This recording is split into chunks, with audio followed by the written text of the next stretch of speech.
प्लास्टिकचे गंभीर दुष्परिणाम आता सर्वांपर्यंत पोहोचत आहेत.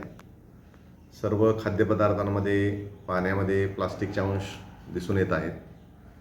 प्लास्टिकमुळं जसे शरीरावर परिणाम होत आहेत, तसे पर्यावरणावर पण गंभीर परिणाम होत आहेत. आणि ह्या सगळ्याचा विचार करता खाद्यपदार्थ आपण प्लास्टिकच्या पिशव्यांमधून आणतो आणि ते गरम खाद्यपदार्थामध्ये सुद्धा प्लास्टिक वितळून त्याच्यामध्ये मिसळतं आणि तो खाद्यपदार्थ खाल्ल्यामुळं आपल्याला मिळणारा आनंद जरी असला तरी त्याचे शरीरावर चांगले परिणाम होण्याच्या ऐवजी वाईट परिणाम होतात.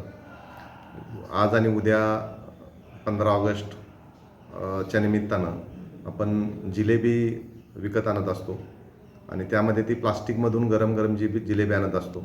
तर सर्व नागरिकांना माझं आव्हान आहे आणि सर्व विक्रेत्यांना पण आव्हान आहे की प्लास्टिकच्या पिशव्यांमधून जिलेबी न नेता आपल्या घरातून डबे घेऊन यावेत आणि त्यातून ते खाद्यपदार्थ घेऊन जावेत, जेणेकरून खाद्यपदार्थांमधून मिळणारा आनंद तर आपल्याला मिळेलच, पण त्याचबरोबर आपलं आरोग्यही चांगलं राहील.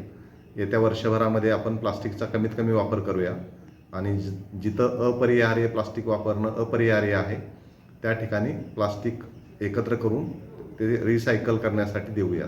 धन्यवाद.